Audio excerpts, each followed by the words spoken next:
Well, if you woke up this morning with a headache and thought, man, maybe it's a migraine, well, there is a difference. And we're here at Trinity Health, Michigan, to talk about that difference with Dr. Patrick Pawlowski. He knows this stuff inside and out. Doctor, thank you so much for the time. Thank you. Appreciate it. As a neurologist, you know, I got a headache. Is it a migraine? Is there a difference? There's definitely a difference. Headaches generally are mild to moderate in nature. So on a pain scale, I'd say 1 to a 4. Migraines would be 4 or more. They last longer. They last up to 4 hours to 72 hours. They're generally unilateral, but they can be on both sides. And then you have the associated like light sensitivity, sound sensitivity. So if you're out driving and getting this, oh my gosh, the bright lights are hurting my eyes, or your kids are running around screaming and you're like, oh man, I can't be around them. I just want to be in a cold, quiet place. That's probably a migraine. Probably. Okay. All right. Let's break down some of those really quickly. Yeah. Because if your head's hurting, and 1 to 10 scales are different for everybody, right? Yeah, Somebody could say, absolutely. oh, I got an 8 right now, but it's just a bad headache.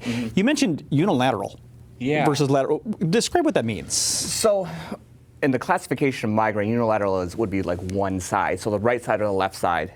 But you can be on both sides. It's a spectrum disorder, but on average, it'd be like, oh my gosh, I'm feeling this pain behind the right side of my eye. The lights are bothering me. This has been going on for 4 hours or 2 days, and everything around me is just like, whoa, overloading. Okay. That's most likely a migraine. That's when you know you truly have a migraine. It's not just a bad headache. Correct. This is something that you should probably get looked at. Before we dive into treatment, talk about triggers. What are things that can something cause a migraine?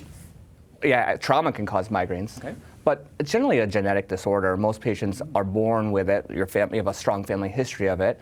And then you don't know you have migraines until you start experiencing life in itself. And so stress, being dehydrated, changing your sleep, changing your drinking too much caffeine can bring out migraines. So people seem to struggle with those types of things, and learning about lifestyle modifications and things like that are kind of important for patients to help get them under better control. Headaches don't have that same type of feature. Headaches just come on. Maybe you got hit in the head. Maybe you just woke up and just didn't feel right. But it doesn't have that same quality. Okay, so something, a migraine would definitely be longer lasting. Absolutely. And definitely have different symptoms than just a throbbing pain. Correct. You're having sensitivity to light. There are certain things that are different than your typical headache. Yeah, so migraine absolutely is those types of, like, you feel nauseous, you want to vomit, or you get light or sound sensitive. Just having like an ache or a pain just behind both eyes or in the back of the head most likely wouldn't be a migraine unless it's then showing those other symptoms on top of it. Okay, so we understand the symptoms of how to determine whether it's a headache or a migraine. We know that it's genetic, it's typically inherited, but trauma can also spur migraines. Now let's get into treatment. For a headache, I know the answer. I'm popping a couple of pills and I feel better in a little bit, and it typically goes away, right? We generally do love like ibuprofen or Tylenol for the simple things. Right. For migraineurs, it's kind of based on how many you have in a month. So the American Headache Society recommends if you have 4 or more migraines a month, you should likely be on a preventative medication. So there are a whole list of medications dating back from the early 90s till now in 2018, we've had new advancements in medications for migraines. And then there's the acute therapy as well. So you think of Tylenol or ibuprofen, I think of like a class of drugs called triptans or Gepants that just seem to work specifically for migraine.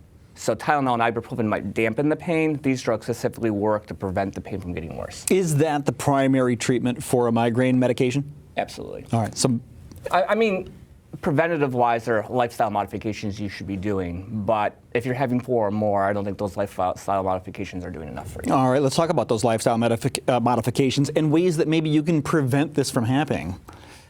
Exercise is one. Eating well, healthy, well-balanced meals, 3 meals a day, not skipping meals. We have a lot of patients who come and say, I only eat 1 meal a day, and you're like, oh.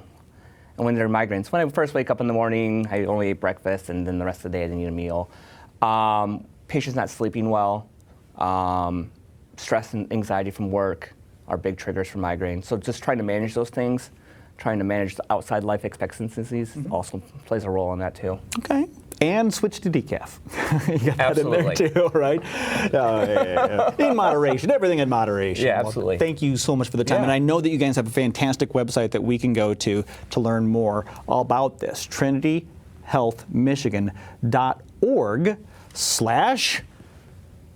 Headache. headache sounds good. Yeah. Should we put headache there? A headache. Simple enough. I feel like migraine would be better.